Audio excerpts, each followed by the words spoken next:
নামাজ শুরু করার আগে ছোট্ট একটি দোয়া পড়লে 7 আসমানের দরজা খুলে দেওয়া হবে এবং আল্লাহ পাক রব্বুল আলামিন আপনার উপরে রহমত নাজিল করবেন, বরকত নাজিল করবেন।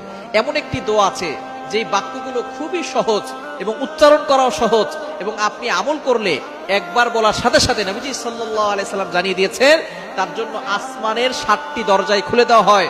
রহমতের দরজাগুলো খুলে আল্লাহ তাআলা তার উপরে রহমত নাজিল করতে থাকেন, অঝোরে বৃষ্টির মতো রহমত তার উপরে পড়তে থাকেন, বরকত পড়তে থাকে। সুতরাং আমরা নামাজ শুরু করার আগে এই দোয়াটা একবার পড়ে নিব। নবীজি সাল্লাল্লাহু আলাইহি সাল্লাম জানিয়ে দিয়েছেন, একবার নবীজি সাল্লাল্লাহু আলাইহি সাল্লাম মসজিদ নববীতে এমন সময় এক সাহাবী এই বাক্যটা পাঠ করেছে। নবীজি সাল্লাল্লাহু আলাইহি সাল্লাম নামাজ শেষ করে বললেন, কে এই বাক্য পাঠ করেছো? কেউ কোনো কথা বলে না। তখন এক সাহাবী নবী সাল্লাল্লাহু আলাইহি সাল্লাম অভয় দিলেন যে কোনো ভয় নাই, বলো। একজন সাহাবী দাঁড়িয়ে বলেন, ইয়া রাসূলুল্লাহ, ইয়া হাবিবাল্লাহ, আমার কাছে আল্লাহর প্রশংসা করতে খুব ভালো লাগে, এই জন্য আমি বাক্যগুলো বলেছি। তখন নবীজি সাল্লাল্লাহু আলাইহি সাল্লাম বলেছেন,